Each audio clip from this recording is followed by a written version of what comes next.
প্রিয় দর্শক, আসসালামু আলাইকুম রহমতুল্লাহি ওয়া বারাকাতুহু। সানাস ফ্যামিলি লাইফস্টাইল চ্যানেলে নতুন একটা ব্লগ দেখার জন্য আমন্ত্রণ জানাচ্ছি সবাইকে। আমি আশা সিদ্দিকা।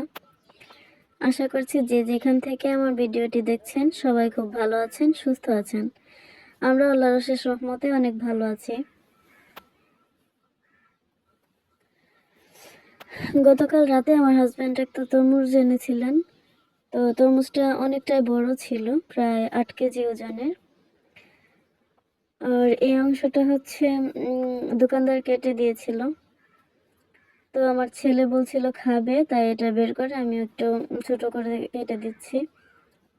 তরমুজটা কিন্তু অনেক মিষ্টি ছিল, আর দেখতেই পাচ্ছেন, দেখে বোঝা যাচ্ছে যে তরমুজগুলো সাধারণত লাল টুকটুকে হয়, সেগুলো কিন্তু খেতেও মিষ্টি হয়। আর যেগুলো একটু ফ্যাকাশে থাকে, সাদাটা থাকে, ওগুলো খেতেও কেমন একটা পানসে টাইপের, মিষ্টি হয় না।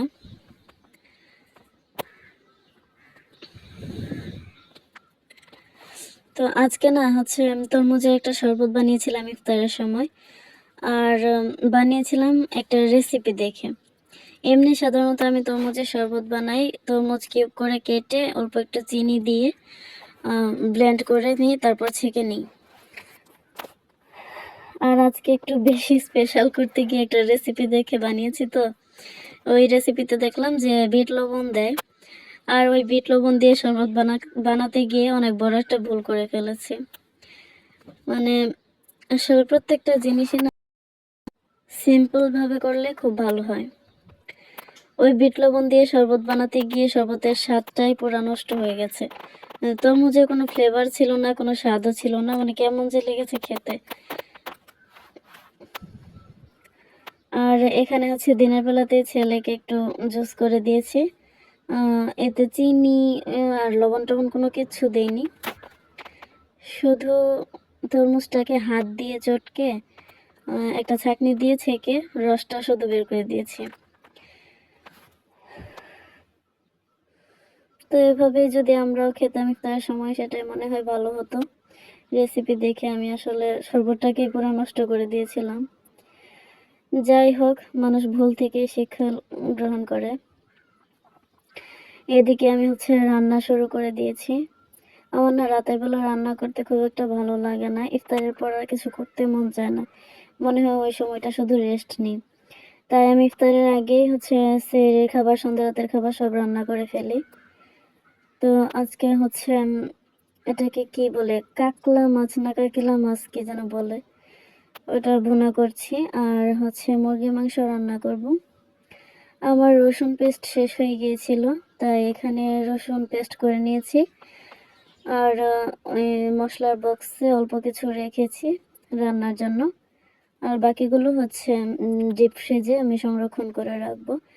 আর এখানে তো ডাল, পেঁয়াজের জন্য ডালটা বের করে রেখেছি, আর হচ্ছে বেগুনের জন্য বেগুন কেটে রেখেছি। তো এই তো মশলা কষিয়ে একটু পানি দিয়ে, পানিটা ফুটে উঠলে এখানে মাছগুলো দিয়ে দিলাম। মাছ ভুনা আসলে হতে বেশি সময় লাগে না, মাছটা খুব তাড়াতাড়ি সেদ্ধ হয়ে যায়। তো এবার ঢেকে রান্না করে নেব। আর এদিকে হচ্ছে আমার রসুনগুলো বক্সে রাখা হয়ে গেছে। এভাবে একটু শক্ত হয়ে ডিপে রাখার পর আর কি, শক্ত হলে তারপর হচ্ছে এগুলোকে বের করে আলাদা একটা বক্সে একসাথে রেখে দেব। আর এই তো আমার এফাকে রান্নাটা হয়ে গেছে মাছ, আর এখন মুরগির মাংসটা রান্না করে নিচ্ছি। মশলাটা কষিয়ে তারপর মাংস দিয়ে দিব। মুরগির মাংসের সাথে আলু কেটে রেখেছি, আলু দিব। আমার হাজবেন্ড এবং ছেলে দুজনই মাংসের আলু খেতে খুব পছন্দ করে। আমার ছেলে তো ঘুরে ঘুরে এসে আলু খায়।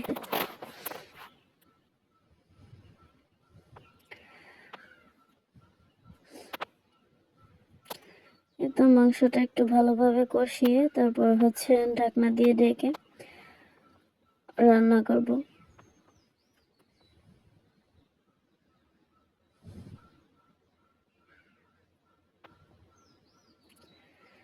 আর এই তো ওই যে ভুলটা করেছিলাম তরমুজের শরবতের জন্য আমি হচ্ছে এখানে বিট লবণ বানাচ্ছি। এই বিট লবণটা আমি বানিয়েছি হচ্ছে লবণটা একটু ভেজে নিয়ে তারপর একটু শুকিয়ে আসলে পরে হচ্ছে লাল মরিচের গুঁড়া আর জিরার গুঁড়া আর অল্প একটু ধনিয়ার গুঁড়া দিয়েছি। বিট লবণের রেসিপি দেখেছি, ওখানে সাধারণত ওই গোলমরিচের গুঁড়াটা দেওয়া হয়। আর এই মুহূর্তে আমার গোলমরিচ গুঁড়াটা ছিল না, তাই দিইনি। আর সাথে সাথে যে গুঁড়া করে দিব, আমি এক হাতে আমার মেয়েকে কোলে নিয়ে আর এক হাতে রান্না করি, তো ওই মুহূর্তে আমার গুঁড়া করাটাও সম্ভব ছিল না, তার জন্য দিইনি। আর এই তো এখানে হচ্ছে বেগুনি ভেজে নিচ্ছি। বেগুনি ভাজতে দিয়ে মেয়েকে নিয়ে একটু ঘরে গিয়েছিলাম। গিয়ে ওর সাথে গল্প করতে করতে হচ্ছে হঠাৎ মনে হয়েছে যে আমি চুলায় বেগুনি দিয়েছি, এসে দেখি এই অবস্থা। তাড়াতাড়ি উল্টে দিলাম।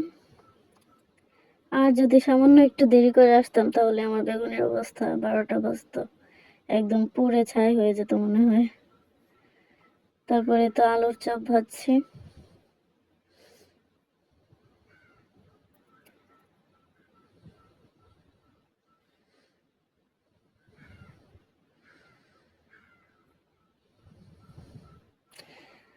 আজকে হচ্ছে বেলের শরবত বানাবো।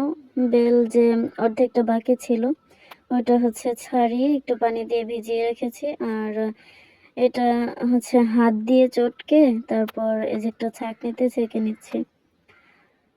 বেলের শরবতটা আসলে খুবই সিম্পল, বেশি একটা সময়ও লাগে না। এবার হচ্ছে একটু চিনি দিয়ে তার যার যার পরিমাণ মতো পানি দিয়ে মিক্স করে নিলেই হবে। অনেকে একটু ঘন খেতে পছন্দ করে, অনেকে একটু পাতলা খেতে পছন্দ করে, যে যেমন পছন্দ করেন সেভাবে পানিটা মিশিয়ে নিলেই হয়।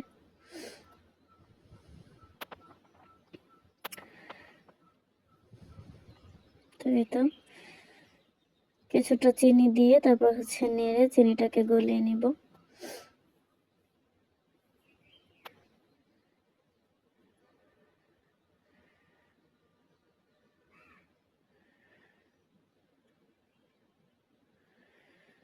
আর এই যে এখানে তরমুজটা ব্লেন্ড করে নিচ্ছি। তরমুজের নিচে হচ্ছে আমি চিনি দিয়েছি, চিনিটা নিচে পড়ে গেছে। আর এই তো বিট লবণ দিয়ে দিলাম। যে ব্লেন্ড করার পর এমন হয়েছে। কেউ আবার আমার মতো এমন ভুল করবেন না। আসলে অনেকে ভালো লাগে হয়তো বিট লবণ দিয়ে, তার জন্য তো রেসিপিটাতে দেখলাম বিট লবণ ইউজ করেছে। তো আমার কাছে পার্সোনালি খুব একটা ভালো লাগেনি, আমার হাজব্যান্ডের কাছেও খুব ভালো লাগেনি। তো এই তো তারপর হচ্ছে ইফতারের সময় হয়ে গিয়েছে, সবকিছু সাজিয়ে নিলাম।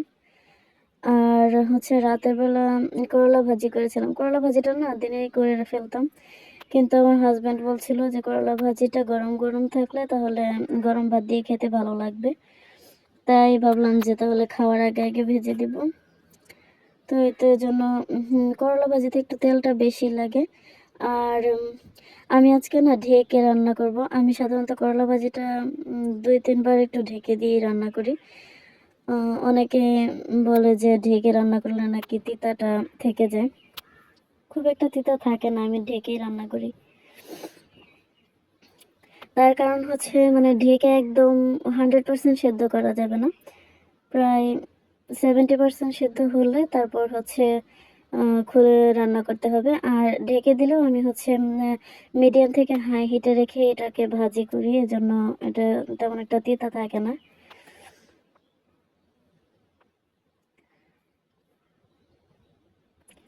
এই তো একটু পরিমাণ মতো লবণ হলুদ দিয়ে নেড়ে চেড়ে তারপর হচ্ছে ঢেকে ভাজিটা করে নেব।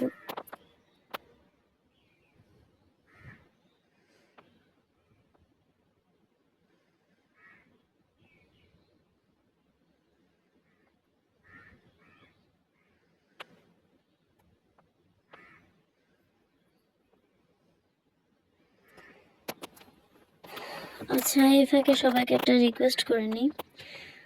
যদি আমার ভিডিওটা আপনাদের কাছে ভালো লেগে থাকে তাহলে প্লিজ একটা লাইক দিয়ে দিবেন, আর সুন্দর সুন্দর কমেন্ট করবেন,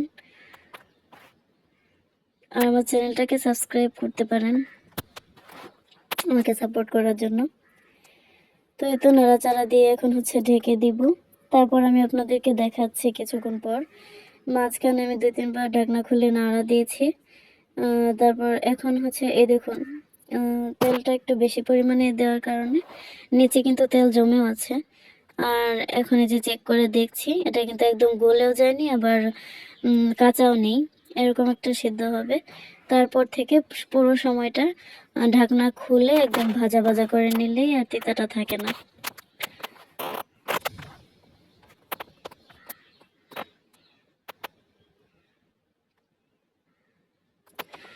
তো আজকের ভিডিওটা আমি এখানেই শেষ করছি। সবাই ভালো থাকবেন, আমাদের জন্য দোয়া করবেন। আল্লাহ হাফেজ, আসসালামু আলাইকুম।